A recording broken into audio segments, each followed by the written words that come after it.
Hello Fear Seekers, and welcome back to the channel. Today, we're going to be diving into some disturbing, allegedly true, Halloween horror stories. If you enjoy the content and want to help the channel grow, consider leaving a like and subscribing to keep up with future videos. Now without further ado, sit back, put any idea of sleep away, and get ready to ferment your fears.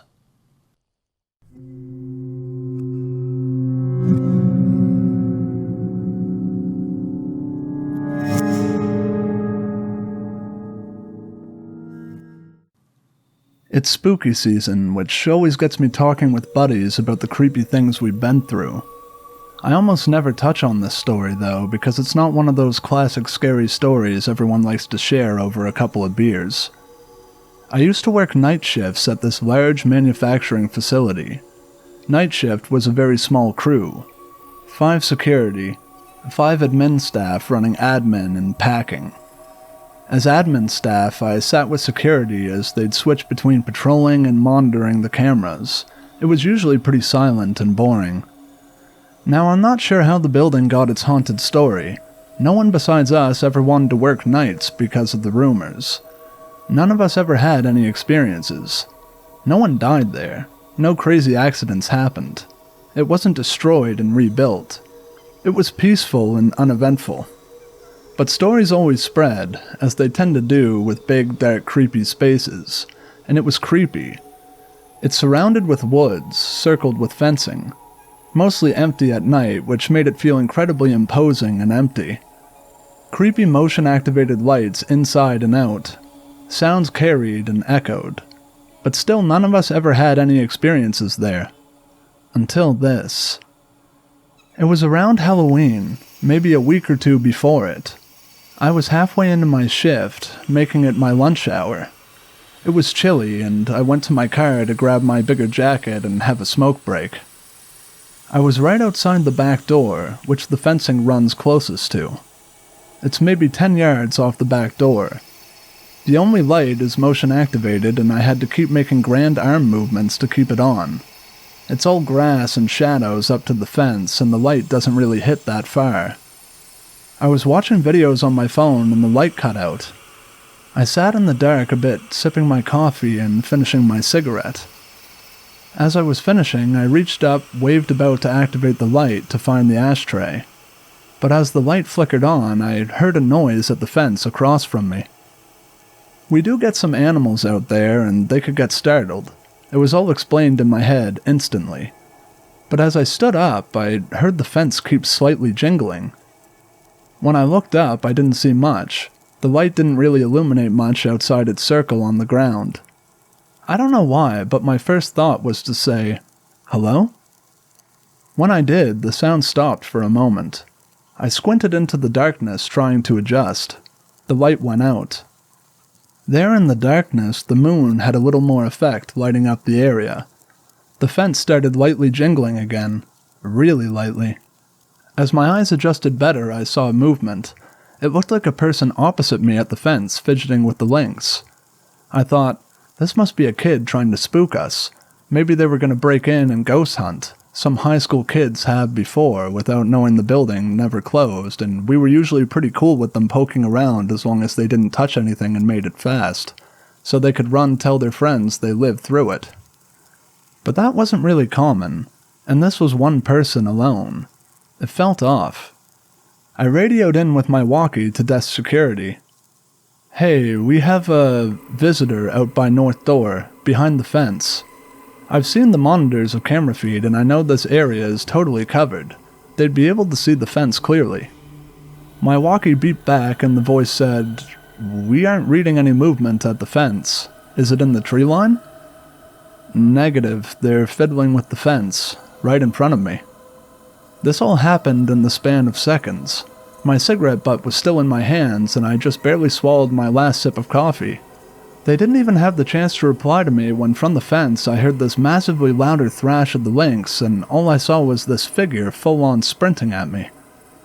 I made a terribly embarrassing choking noise and crushed my coffee cup against the knob, trying to rush myself in. The fence is so close, it's not going to take more than a few bounds to reach me. I pushed myself in so hard and held the knob in place, trying to figure the deadbolt into place. The knob was flicking down hard against my hold. I could hear and feel something moving against the opposite side of the door. I radioed back, "Get down here now." But I already heard steps coming my way. The knob stopped moving by the time they got there. It was all over with. Back at the office, the security staff tried to play off like I was having a laugh about it. Like this was a great Halloween joke I had played. I didn't understand why they weren't taking it seriously until I saw the playback. It was just me outside. There was nothing there. My brain couldn't explain what I experienced outside while confronting the video. I immediately thought that this was a big goof on me. Maybe they fiddled with the footage and had someone scare me? But they genuinely thought I was the one goofing with them. We were doing that whole back and forth, okay, whose idea was this? Who was messing with who? Until the second time watching the playthrough. We noticed the way the door handle kept moving even when I removed my hand from it. Both the inside camera and the outside caught it. I noticed right before I panicked and turned to run inside, the fence made a slight jolt as if it was pushed. There were no holes in the fence or any kinds of cuts made where someone could squeeze through. There were no creepy shadows or unexplained wisps of smoke or lights or movement behind those.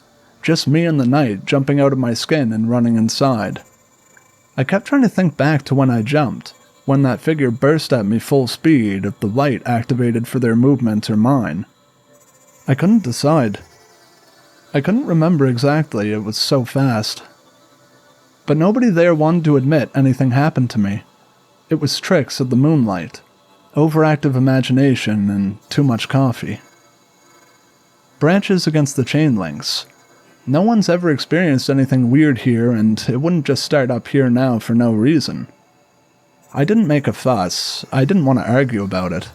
They already thought I was being weird. Maybe I was? I went about finishing my shift, but no one used the back door again that night, and it remained locked. The longest employed security was finishing up the shift at the desk with me in the office. It was before dawn. The morning shift was trickling in the parking lot. He watched the cameras in silence while I typed away. A few minutes before clocking out, he cleared his throat and told me, "I never really liked the North End. It feels like someone's eyes are always on me." It's honestly the most he's ever said to me in the year plus I worked there. The most I've heard him say. I felt like that statement held even more weight for that alone. I didn't quit though. I stayed on another 7 months until the company was bought out and they stopped overnight shifts to pile more work on day shifts for less money with less employees. There was never another incident. I never actually went out there again though. I stopped smoking, took my breaks out in the lobby or wasted time chatting with coworkers.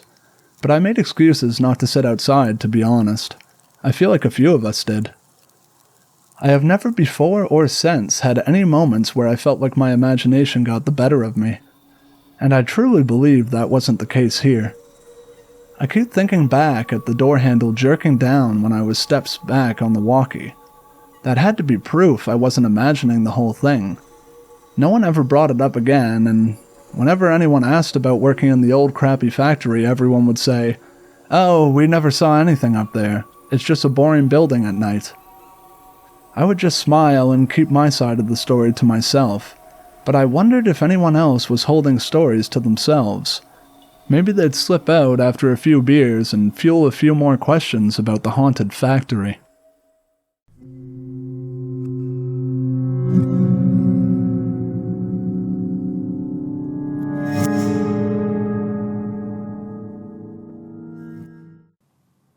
I just want to start this off by saying that I'm a very skeptical person when it comes to paranormal experiences, and I've been in denial about this for quite some time now.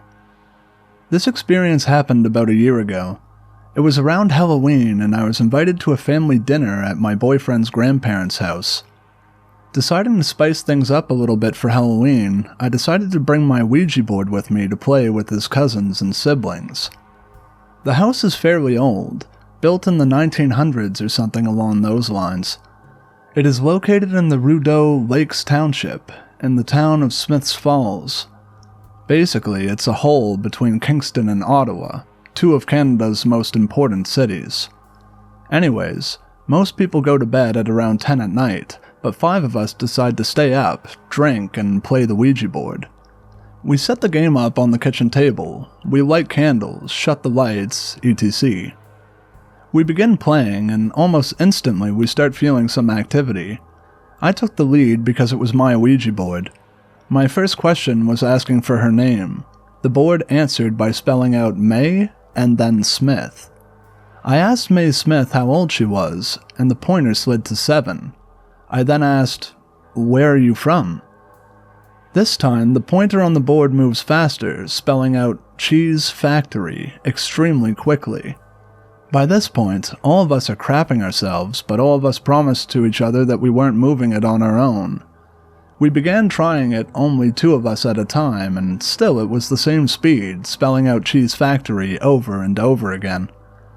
I then decide to ask where this cheese factory was, to which she spells out Otter and Creek. At first, we didn't think much of this, since Otter Creek doesn't exist in Smiths Falls. However, the name sounded eerily similar to Otter Lake, which was just down the road from the house we were in. I then asked her how she died. She answered by chillingly spelling fire. Deciding this must be some kind of joke, and since I was still skeptical, I decided we would try a game. One of us would stop playing, hold a number with our fingers behind our backs, and then May had to use the pointer on the board to tell us which number it was. I go first. I take my hand off the board, hold 3 fingers behind my back, and wait. I ask the question. The pointer slid super quickly to 3 on the board, and I freeze in fear. This was a very large rectangular table, and everyone else was asleep, so there was literally no way they could have seen. I pull the fingers from behind my back, and everyone thinks I'm messing with them. So, one by one, we try our turn, and each time May pointed right. Each time the pointer went to the right number. Still skeptical, I leave the board and go to the kitchen drawers and rearrange the cutlery in it. I take out some of the knives from the drawer and put them by the sink, leaving only 5 knives in the drawer. I ask, "May, how many knives are in the drawer?" Again, super quickly, the pointer slid to 5. Nobody else could see what was in the drawer but me, and I wasn't touching the board. At this point, we're all basically crapping our pants. I've never believed in the paranormal until that night with the Ouija board. I tried sleeping through the night, but I was so scared I barely got 3 hours of sleep. I ignored this until recently, until I was bored and decided to look up her name. I came upon the Smiths Falls Cemetery Archives, where I found 2 results for May Smith. Ella May Smith and May Victoria Smith. Ella May Smith passed away age 85, but May Victoria Smith has no record on the web. I plan on visiting the grave soon to maybe learn more about who they were. During my search, I also stumbled upon another website run by the Rideau Lakes Townships. I crapped my pants today when I read the Otter Creek Cheese Factory, which was a building that supposedly burnt down in 1940. The address of the old cheese factory, which is now a private residence, isn't even 15 minutes away from the house we were at, and it was located in Otter Lake, so I'm assuming Otter Lake must have been renamed to Otter Creek. There was no way for any of us to know about the cheese factory as none of us are from the area. None of us even knew where Otter Lake was until recently. The thought of May Smith still haunts me today, and my heart aches at the knowledge that maybe we really did talk to a poor girl who died in a fire through that board. I never believed in the paranormal, but this changed my outlook forever.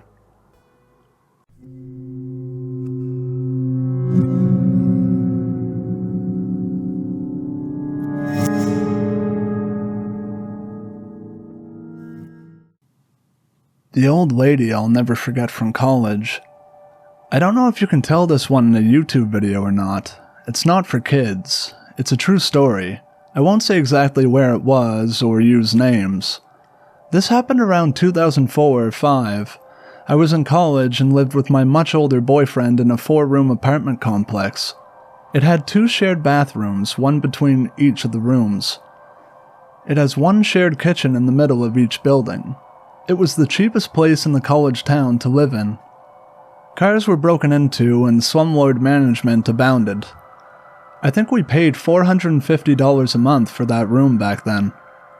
For the northernmost part of the West Coast, it was cheap back then. Typical tweaker town, poverty, no jobs, etc. There was a peculiar lady who lived in the bedroom caddy corner to us, and I guess she was around 55, but she could have been 70.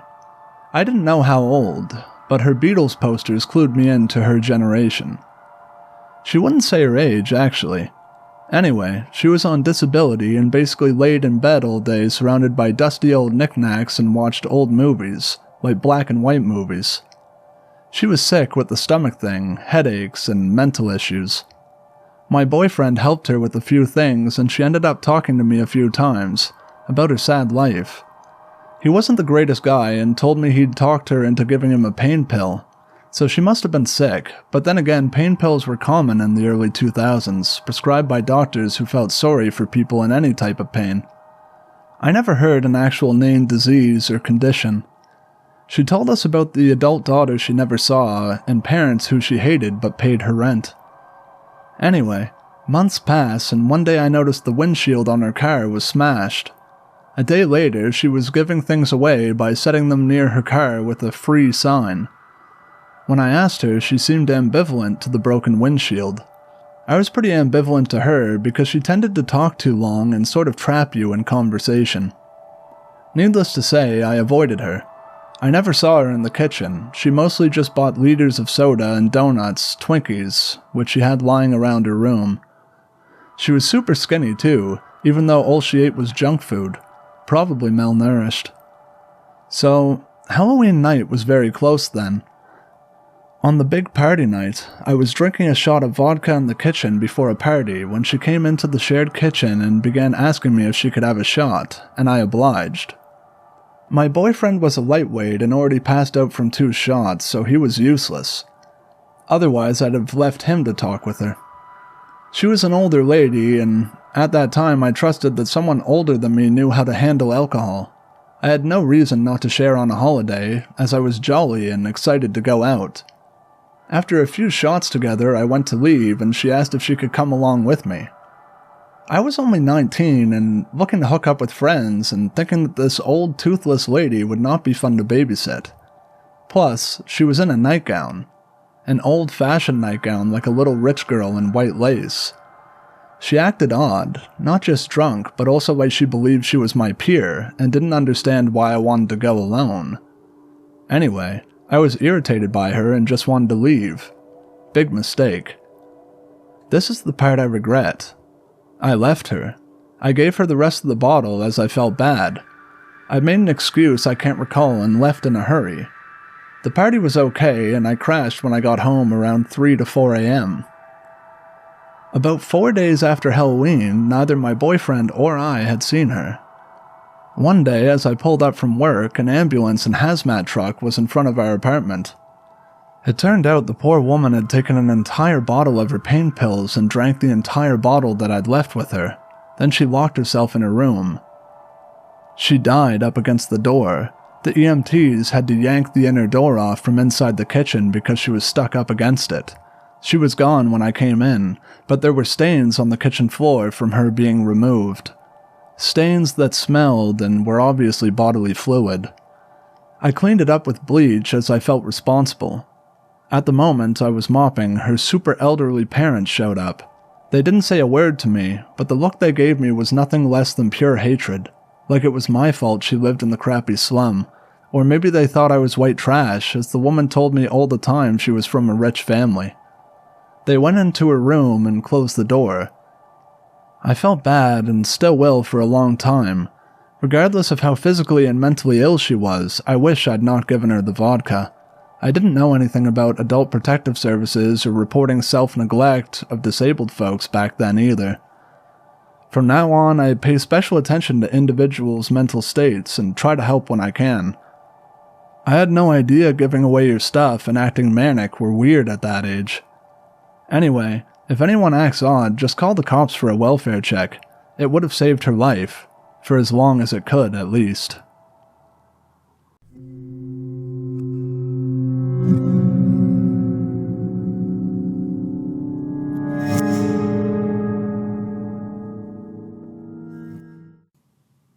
This is my first post on here, so I apologize for any typos or if it sucks, but this is the scariest thing that has happened to me so far. I was about 17 to 18, a senior in high school, and I always hung out with my sister, 5 years older than me, and her friends.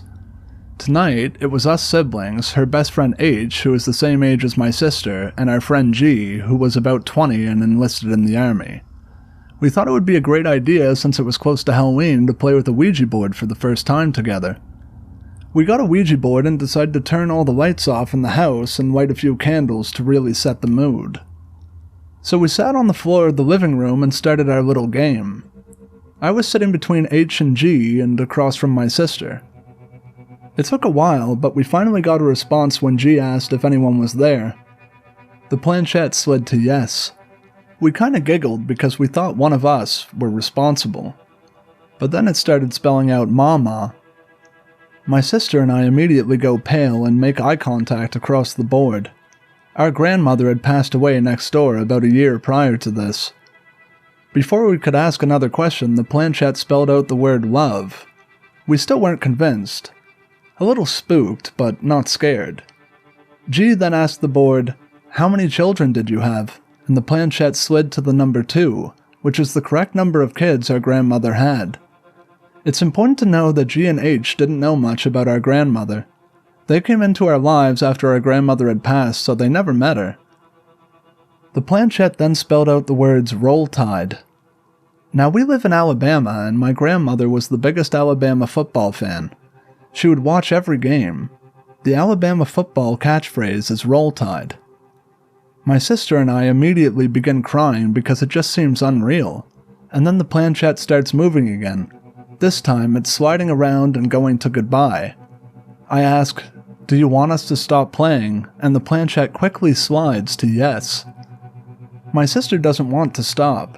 She asks, "But why? We want to ask more questions." And the planchette quickly moves across the board to spell out the word bad. This is enough for me. I felt like if this was my mama and she was telling us to stop playing, maybe we should take her advice and stop. She said bad. Does that mean something bad will happen, or this is bad? I don't want to find out, but after trying to convince my sister and friends, it does no good. The planchette keeps circling the board and going back to goodbye over and over again. Finally, everyone says goodbye because it was clear nothing else was going to be discussed. But then for some reason, I was talked into participating again. This time, when something answered us back, the planchette moved across the board even faster. But it was between 2 letters. Z and O over and over again, and that's all it would say. I don't know what the others felt because we really didn't talk about it much, but it felt like the room became colder. It was unanimous that we decided to say goodbye. We were shaking. Whatever we spoke with just didn't feel right. My sister and I decided to sleep in the same bed. I remember laying in bed and being huddled together and just looking around the room. Every sound made me jump. I swear I could see dark humanoid figures around the room.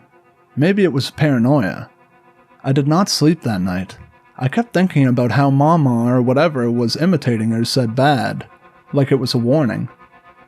My sister ended up getting rid of the board shortly after. I'm not sure what she did with it. I know her and some other friends tried to play with it again in a very old graveyard near our house with graves from back in the 1800s. While they were playing, they heard what sounded like footsteps in the woods around the graveyard and what sounded like scraping on one of the headstones. I don't plan on touching another Ouija board again.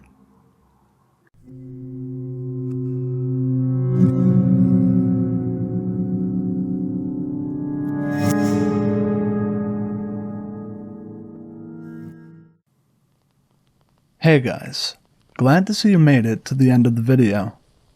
Have you ever had a creepy Halloween experience? Make sure to let me know in the comments below. If you have any stories you'd like to be narrated, be sure to send them in. Alright guys, that just about wraps up the video. Thank you for watching.